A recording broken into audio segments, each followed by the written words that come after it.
So I said, well, maybe I can talk a little bit about short selling. Okay, so I have some research on that with the Rem and Holger that'll form sort of the meat of what I want to talk about. But I want to try and make the discussion a little bit broader than that and introduce sort of how securities lending works and how you may be able to use that sort of info, how you may be able to look at that market and sort of what interesting research questions may present itself from this securities lending behavior. Okay, so I have some material to talk about sec lending. A quick summary of a lot of work. I mean, we're not the only authors to have explored this topic. So Charles Jones will give a presentation immediately after mine that will have some related evidence. Actually, I think our paper's opposite in many senses, so I'll try and touch on that as I go through the discussion of the paper with the Rem and Holger. And then I want to sort of wrap up with some sort of general comments about short selling and how one may use information in short selling. Okay, so I have a couple of slides just to walk through sort of an explosion in short selling activity in recent years. Okay, the first two figures are old in that they end in 2003, 2004. These are taken from New York Stock Exchange data. This slide here is just showing both the initiations and coverings of short positions as traded on NYSE. There's a massive growth. These numbers obviously are not adjusted for just sort of general volume growth in the market. Even on that basis, there's a much larger fraction of total volume that's captured by short selling activity. And this is all equity related stuff. So I was also able to get access to data from a small asset manager in San Francisco, and it also confirms that there's a lot of growth in the securities lending business. I mean, so this is from one firm. It's about $150, $160 billion from one entity involved in lending out securities to others in the capital markets who are interested in expressing a negative view on a given issuer. Okay. Lots of people are doing this. Okay, so how does it actually work? So think of sort of the real activities happening in the middle here. For big custodian banks like Fidelity, Vanguard, PIMCO, WAMCO, and the like, they're holding a lot of instruments on behalf of their clients, on behalf of their investors. Now those securities get put up for loan through this securities lending market. So the lending agent, so State Street, BGI, Fidelity, etc., will interface with another entity who wishes to borrow those securities. Think of your prime brokers and dealers in this category. And they're borrowing on behalf of someone else. So some hedge fund or some individual wants to take a short position. So they have to go borrow the securities from someone. So these custodians sort of pool their holdings together. They get loaned out to some other party. So I want to talk a little bit about how, some more detail on the lending agent and the borrower. So what exactly happens when the lending agent gives over some security to the borrower who then gives it to an end user who sells it on in the market? Okay, so the lending agent holds the security on behalf of some fund. Okay, that security goes to the borrower. The borrower has to front a bunch of collateral to support that loan. Generally speaking, it's 102% of the value on the day in which that loan is made. There is some variation in that depending upon the type of security and the geographic region of the market. That's marked to market, that collateral, so as the value of the instrument that's being loaned varies through time, there's an adjustment. So you always have at least 102% of the value covered. The borrower is responsible for supporting any dividends or other dividend-related cash flows back to the holder, or the original holder. This collateral gets invested by the lending agents, State Street, BGI, et cetera, would invest those monies, get a rate of return, and there'll be some sharing of that rate of return between the lending or the custodian and the ultimate holder. So the borrower may pay 15, 20 basis points for a cold security. They may pay upwards of 400, 500 basis points if the security gets hot. That's when it's special. The bulk of equity securities in the US are what they call general collateral, so it's a 15, 20 basis point haircut that the borrower pays to the lending agent. Okay. This happens all the time. Okay. It's very, very easy to do. Okay. The market is well oiled. If you look at the large issuers in North America that are constituents of the big indices, so Russell 1000, Russell 2000, it's very easy to to take a short out on these names. Make it very, very easy today. So why do I put all this information up here? I want to set the scene that if you want to express a negative view on a North American issuer in terms of the equity securities, you can do it. Okay, so this is a powerful setting to tease out whether in fact short sellers are able to or have some informational advantage that will reveal itself through their trading actions. Okay, so that the data can speak to us. That's all I wanted to set the scene for. Okay, so let's sort of bring this general discussion back to the paper with Holger and Arem. So we're going to look at sort of aggregate short selling activity, and it's important to keep in mind that everything I'm going to talk about here is aggregate short selling activity. So with the data that we have access to, we're not able to isolate subsets of short sellers. Okay, so we're looking at data that's blending in a lot of hedging or sort of uninformed transactions in the sense that a fund or an entity will take a short position on a given name for reasons not alpha related. Okay, so they'll be trying to round out the risk of a portfolio, and they need a certain number of shorts to achieve that overall portfolio minimum risk. Aggregate data is sort of muddied up by that. Okay, so I really want to tease out informed short selling. Okay. So some prior evidence that, and this is actually quite mixed prior evidence, that in aggregate, using exchange provided short selling data, or even using some data that other custodian banks have made available to academics in the past, there's only very limited evidence that that aggregate data is able to predict anything of interest going forward. Aggregate short selling data. Some older papers, and I'll go through them in a sec, find a little bit of evidence, but some more recent papers really question the sort of robustness of some of those results. It's also useful to keep in mind a lot of these papers focus on data from back in the 80s and 90s. Okay, the market is quite different now than what it was then. Okay, there's a lot more short selling now than what you saw 10 years ago. Okay, so some prior literature. Asquith and Muhlbrook, sort of one of the earlier papers. I think Lusky has a paper as well.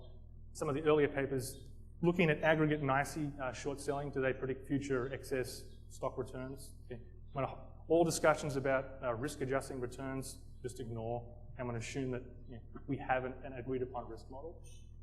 Some of these early papers find that aggregate short selling does predict excess future stock returns.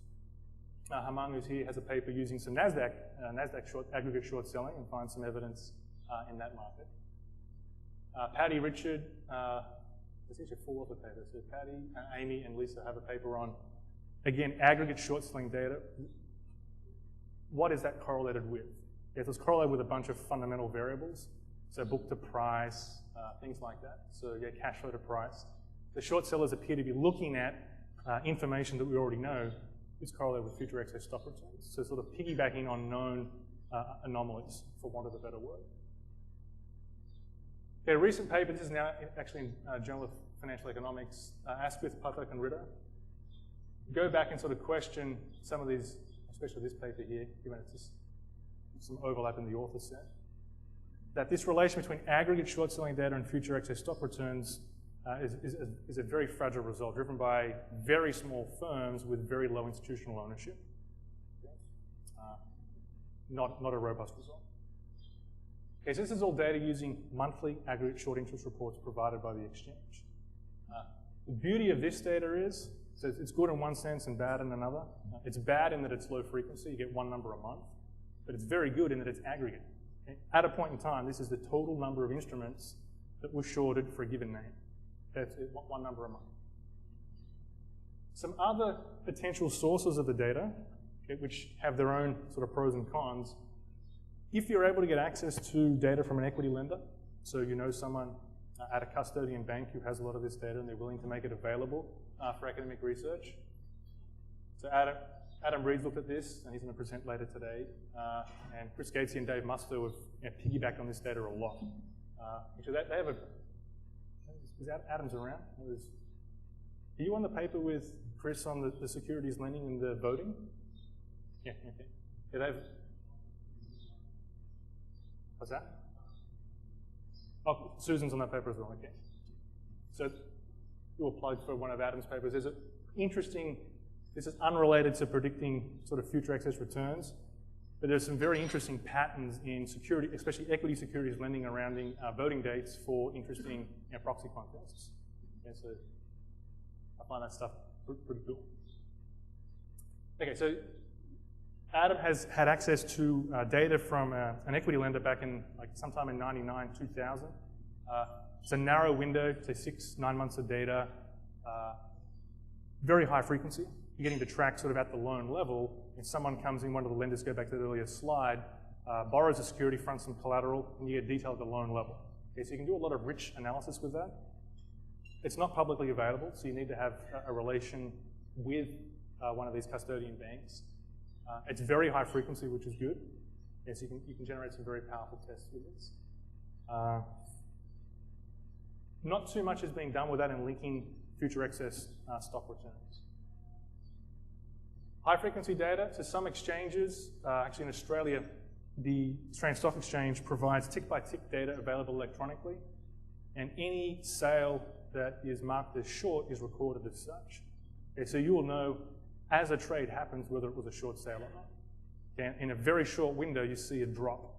Okay, so even though there's sort of uptick rules on the short selling, so tick up, someone shorts, there's a 5-10 minute reaction by the market to that negative view. Okay, so there is some sort of ultra high frequency evidence to support that short sellers are assisting price discovery or providing negative information to the market. That data is obviously exchange specific, doesn't exist, not available in North America. So Christoph, Ferry and Angel, this is the most closely related paper to what I'm going to talk about today. They were able to get access from the NASDAQ, sort of a subset of NASDAQ securities, daily information on sort of what fraction of volume was initiated by short sellers. Okay. We have results that are entirely inconsistent with the findings here, and absent a challenge to what I present that I can't program, that's it. I mean, these results are not robust. What do they find? They look at a daily frequency leading up to earnings announcements. Do you see sort of an increase in short initiated volume prior to earnings announcements that reveal ex post negative surprises? And that would be a very sharp test for short sellers, again in the aggregate, possessing information about negative views that will reveal themselves through a known earnings announcement. Okay. They find some evidence in support of it. I want to find absolutely nothing to support that using a much larger sample from a recent period. Okay, some other papers that are closely related to the Holger-Dasky, so Holger's paper with the Remini, using somewhat different data sets though. So Eckhart, Burma, Charles Jones, and Zhang have a paper using disaggregated data available from the New York Stock Exchange. Okay, so I'm going to come back through the presentation and touch on this very quickly because you're going to hear about this paper next. Okay. They have some results that using components, so when you're able to disaggregate the volume data from the NYSE into say program and customer and institutional order trade, you can identify a subset that appears to predict future stock returns at a 5, 10, 20-day interval. So that's interesting, but again, it's data that's not publicly available. It's disaggregated data that Eckhart was able to get because he was on the economist office at NYSE. Yep.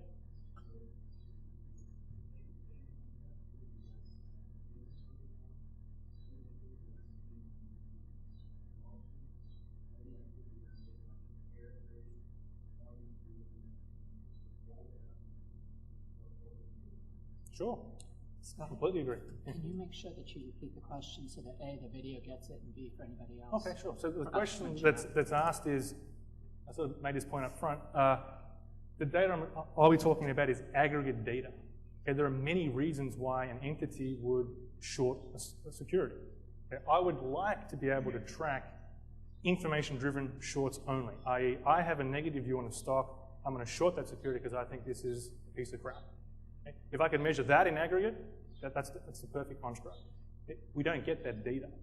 Okay? As the question asked, or the example cited, there'll be pairs trading, index arb. There's a whole host of reasons as to why an entity would take a short on a security, not related to a purely negative view on that name. Okay? Is that a problem for this research design? Yes. Okay, so some other papers. So Carl Diether has several papers looking at using some NASDAQ data and again some custodian bank data and find some evidence for sort of smaller securities in the NASDAQ space, actually very small securities in the NASDAQ space. If you get sort of an excess demand and limited supply in equity lending, that's a good negative predictor of returns for those small NASDAQ names. But again, it's driven by a handful of securities. I don't want to go into the details of those papers, but I'd encourage people to read them. Okay, so what do we look at? Very simple research question. Do short sellers, or looking at this aggregate data, can we find a footprint from aggregate short selling trading activity that would suggest that they're informed? Okay. That's all I'm trying to tease out of the data. So I want to pick ex post a bunch of bad events and then say leading up to that bad event, in aggregate, was there short selling behavior consistent with the revelation of this negative news? Okay. A couple of issues with this, and I'll see if I can, at least I'll acknowledge them, and we'll do our best to address it with the data that we have available to us. So we have to define a news event. Okay, so we look at earnings announcements, management forecasts, and big price reactions. Okay? So I actually have a couple of slides on this, but I can skip over that when I get to it. The earnings announcements we look at, I think, is a very good research design because the earnings announcement date is known. Okay? In the time period we're looking at, everyone knows, but for the occasional late filer, earnings is going to come out on January 17th. So ahead of time, if you have negative information that's going to manifest itself with a negative earnings surprise, put your short on ahead of that earnings announcement. Okay, so we have a scheduled event. We look at management forecasts. That's more of an unscheduled event. Okay, so in terms of a research design, that may be a harder one in which we can reject the null.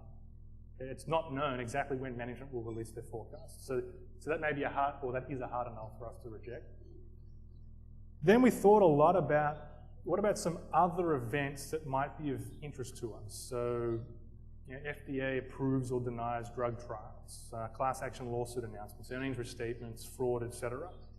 We said rather than go out and identify all such events through sort of a detailed sort of press search, let's use price as a summary statistic of whether there was bad information or not. So if you see a big price drop on a given day, something happened. Okay, so we're going to let big price movements tell us whether there was a bad news event. And hopefully that's going to catch all of these other categories. Okay, so that's the three events we're going to look at. Now, lurking behind all of this, is this a powerful enough setting to capture short selling? Or is it a powerful enough setting for us to identify in the aggregate informed trading by short sellers? Yeah, possibly not. Okay, so we're going to do a lot of additional analyses to sort of cut the data up into petitions where we think, maybe not on average, but in this subset we're pretty sure that we're going to see something in the data. One other thing, and lurking behind all this, and it's very difficult to measure this well, how long does a given short seller hold their short for?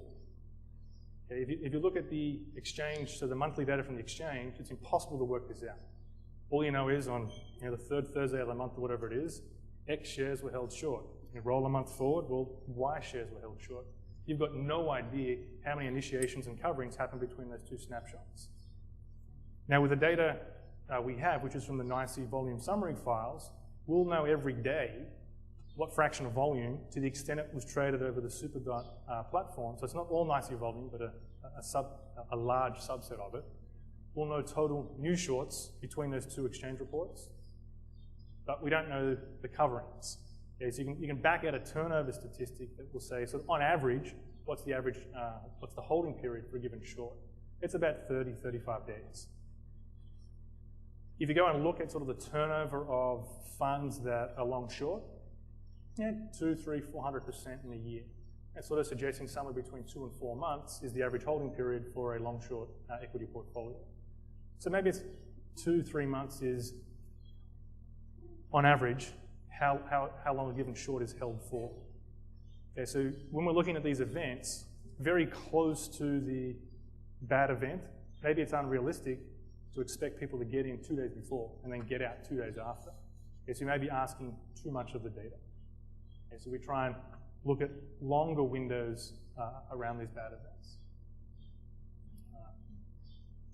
but I guess the one question I can't answer, and actually even with custodial data, it's very, very difficult to work out what the true duration of a given short is. And the reason for that is, say I want to short something, so I go to Peter's bank and say, hey, let me borrow one of your securities. I get it from Peter, I hold it for 10 days. I don't like Peter's terms, so I give you the security back. He would charge me 25 basis points. I don't like that. So I then give it back to Peter. I go to Fidelity, get the same number of securities to short, and get screwed by them on basis points, go somewhere else. So my negative view sort of carried across a bunch of different loans with different custodians. It's impossible to track that in the data. So while I don't know the exact duration, I think it's about 2 or so months on average. Yes, that's what we talked about at some events. So how do we define bad announcements around, or bad news given an earnings announcement? Take it relative to seasonal random walk or just unexpected earnings relative to a quarter ago, scaled by price. You try it by earnings less the most recent forecast, scaled by price. Earnings less the most recent forecast, scaled by the absolute value of earnings. We tried lots of different variants of this. The stock price, just look for big stock price movements day over day. We'll talk about some of the issues. Okay, so the NICE data we're looking at, it's from the SuperDot, so it's an electronic platform that NICE has in place, and about 99% of all order flow goes through this platform, but it only represents about 75 to 80% of total volume on NICE. Okay, so the really big order flow is traded elsewhere. They sort of think of that as upstairs trading. Okay? That's something to, does that limit our ability to make strong inferences? Yes. Okay, so we, again, tried different splits where I can observe total NICE volume. Okay? I also can observe total SuperDot volume. Then when that ratio is really, really high, I know that there's not much upstairs trading. So even in that partition or sub-partition of our sample, we see very similar results. So while on average, it's an issue that we don't have all volume, I don't think that's explaining our results, or rather the lack thereof. Yeah?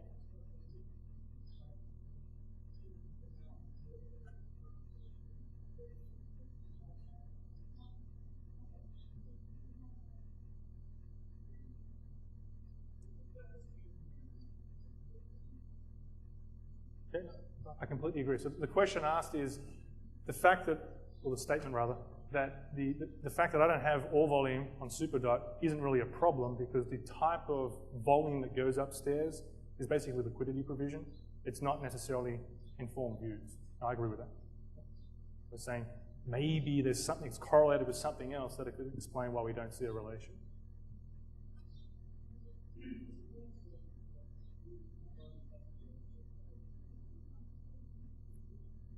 Okay, so the question asked is, to the extent I'm trying to find a footprint in the data, is this evidence for or against insider trading? I mean, that's one way to look at it, yeah.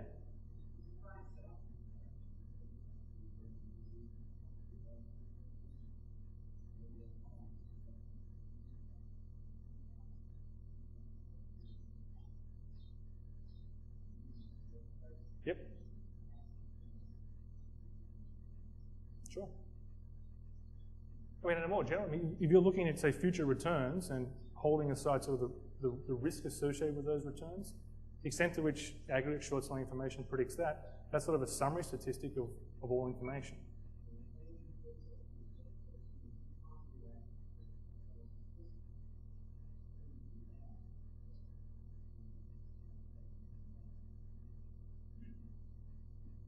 We can talk to both.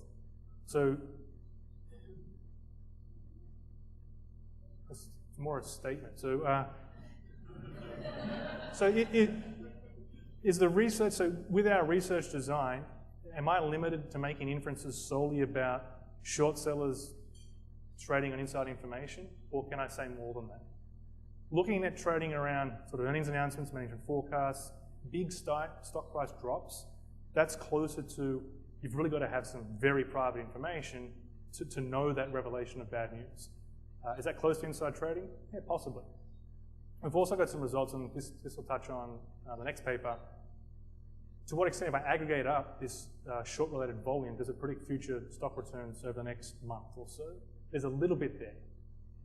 In our period, we find not much, but Charles Jones will talk about a much larger sample on that. There, it's not necessarily inside trading.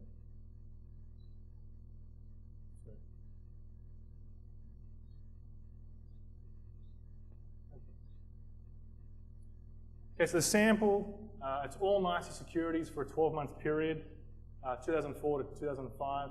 It starts on that day because that was the first day this new information became available. Okay, so the exchange was providing a file, actually they provide a bunch of files every day where, you know, total volume, you got buy order, sell order, the ones that are sell, that are short are marked as such. So we're using that file to sort of build up the aggregate short selling behavior. Full sample, yeah, a lot of securities. We look at the full sample, we look at subsets of that. So we reduce the sample to basically half, where we're more comfortable that the prices that we're looking at a high frequency aren't muddled up by a lot of microstructure issues. We see the same results or lack thereof with this sort of reduced sample or the broader sample. I think one of the earlier versions of the paper sort of just focused on this. And someone made a point, well, yeah, if you look at these sort of securities, of course you're not going to find anything. These are the ones where the negative views are going to manifest themselves. Okay. That's not true. It's there for all NYSE securities.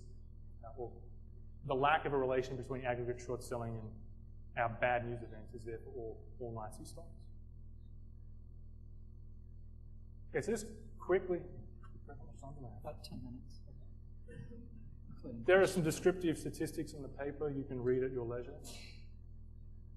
So I have a couple of figures just as anecdotes to sort of show how does short volume relate to interesting news events, and then obviously some statistical analysis to back that up. This is a chart of both the short volume and the daily returns for Merck in the 12-month period we were looking at, with announcements related to sort of the bad effects of Vioxx. Okay. Here it would be essentially just Richard's point, insider trading. So if you saw some spike in, say, short volume back here, surely someone knew something that they shouldn't have known. Okay. And that's exactly what you see. You don't see a spike in short selling prior to the release of this really bad news from Merck. Okay. You see it contemporaneous with, so they're sort of selling in, short selling into that news event. Similar with Coke, so Coke had a couple of management forecasts or press releases related to future earnings growth. Very little activity ahead of those releases. Obviously, you can put up hundreds of such figures, but why not sort of just look in aggregate across the entire cross-section that we have data for?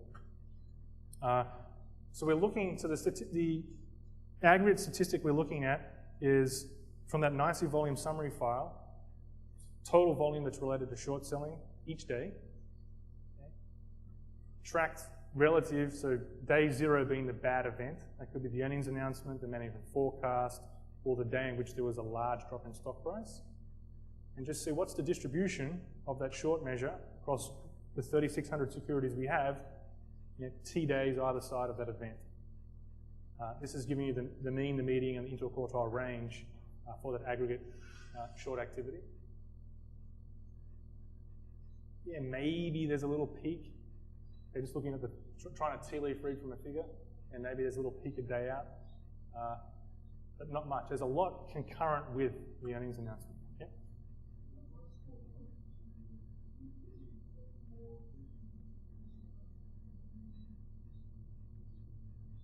Sure.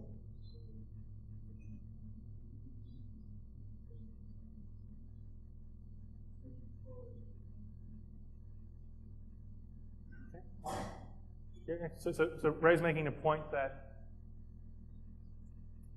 we're limited in our inferences, again, because this is aggregate information around a bad news event. If I knew information about that impending bad news event, I could trade on that directly by expressing a short view. Other people will also increase their short trading ahead of these sort of scheduled announcements because they want a head risk associated with that announcement. Completely agree. So then we look at partitions in the data where we think that's less of a problem. Okay, that's all earnings announcements thrown in together. If you split it into good versus bad earnings announcements, okay, so take top quintile, top decile, bottom decile, whatever, based on any number of metrics about earnings surprise, you see very similar patterns for both the extreme positive and the extreme negative. Okay, i.e. there's a lot contemporaneous with the earnings announcement, but very little in the month or two leading up. Yep. Yes. Exactly. Yes. Good. Okay, so excellent point. So back to, this is sort of an example of Ray's point. So if you're informed, this is sort of on average, maybe it's sort of unfair to ask on average, there will be sets of names which we think bad news is more likely ahead of time. Maybe it's high, so low earnings quality, excess valuations, momentum's going a certain way.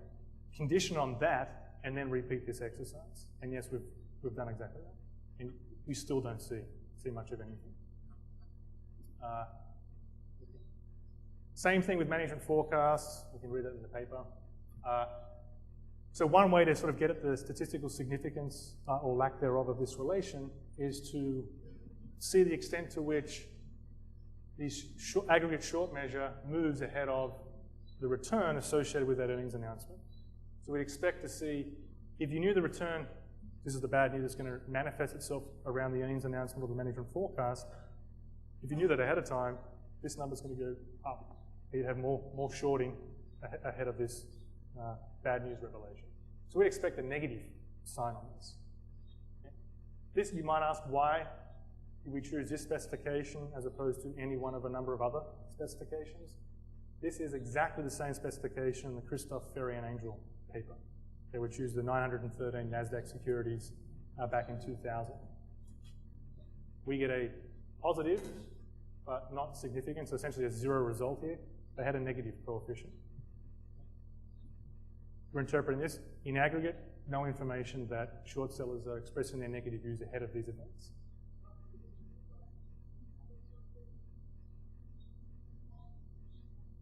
Sure. So again, back to the research design, we've got NYSE securities here. Maybe this is a terrible setting. Why the hell would you go and look at NYSE securities? I mean, no short sellers active in NYSE space. They're all going to be in the micro cap in NASDAQ.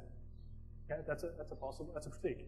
I don't have NASDAQ data to replicate this exercise, but luckily Carl Dieter does, and he's done this exact same exercise, finds the same results. We can petition our NYSE sample and take the subset that looks most like NASDAQ securities, so smaller market cap, higher growth. We still don't get a negative coefficient on this.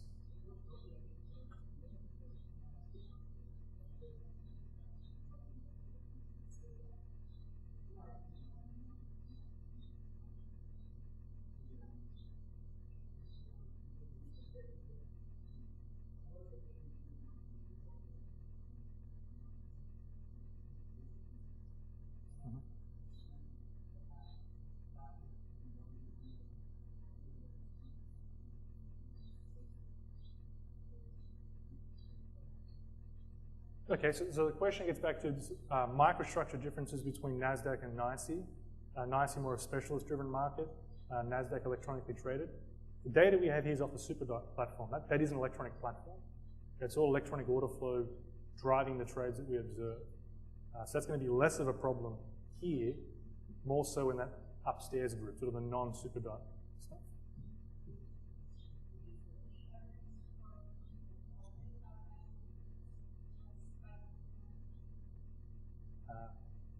I have nothing here to show you that, but yeah, so Hamang asked the question, could you condition the sample on anything to get a negative result here? I've tortured the data a lot to try and get it to speak to me. That's one thing we've looked at. So I have all the NYSE monthly, the aggregate monthly short interest reports. Even using that information, I can't get a negative result.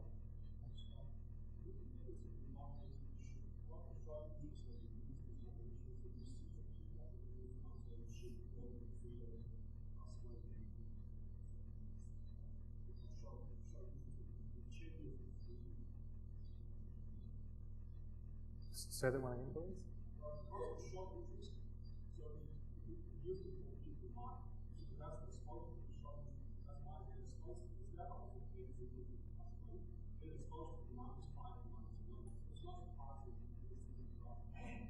Okay, so I can understand the point. So the statement made is that we're not going to see a relation between aggregate short selling as we measure it and the revelation of bad news in an earnings announcement, because this short information is known to the market, it's released.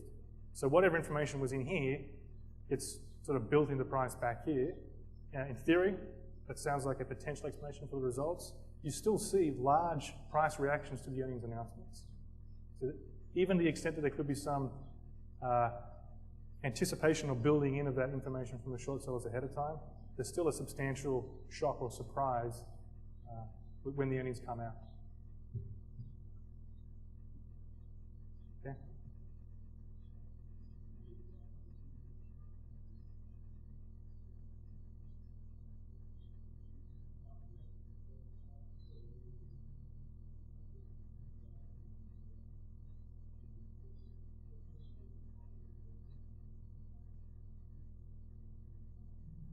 Okay, so the question asked is, if we condition the sample on the basis of short selling constraints, will we find a different result? That's what I was trying to get at up front. With NYSE securities, you can short whatever you want, whenever you want in this time period. But we also got data from one of the prime brokers that says, in a given month, here are the 23 securities or 50 securities on NYSE that it's bloody hard to short.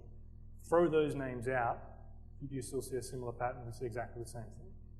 But that's more of that would be a potential argument as to why you might see something in NASDAQ as opposed to NYSE.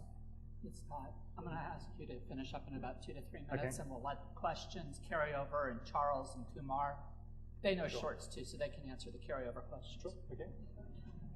Thank you, Craig. Okay, so statistical analysis supports sort of the lack of a relation in the data. We do the same thing with sort of large price movements as opposed to the earnings announcement or the management forecast as a summary statistic of news. Here, you actually find a negative coefficient. It's not significant in the sample. Okay, so maybe there's something here. So we went down this route further, and this gets very close to Charles Jones' paper, which we'll again hear about in a sec.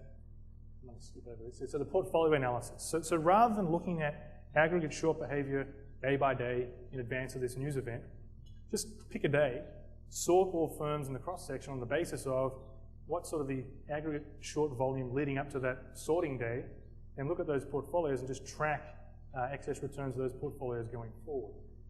Okay, so we did that, and this is identical research design to what Charles is going to talk about. You see a little bit. We have 35 basis points a month, significant at a 9% level. Okay, and then someone kicks back and said, there's a result there. They're like, maybe. Yeah. I'm interpreting this as certainly not a strong result. Although we only have 12 months of data. Okay, so it's 1 year of data, so maybe this is not sufficiently powerful for us to identify a relation. Charles will talk directly to this. They have 4 years of data, and they can find a relation, in part because they have disaggregated short selling behavior. Okay, some additional analysis. We've touched on all these things. So remove securities for which you can synthetically create a short very easily. Maybe the informed people are writing calls, buying puts, replicating that payoff structure, so they're not taking a short, they're doing it through a derivative trade.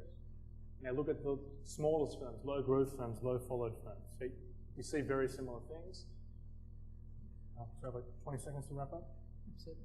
Okay, so how we interpret the results in the paper. 1 year of data from NYSE, very large cross-section. It's using newly available data, high frequency, daily. In the aggregate, short sellers do not trade ahead of negative information.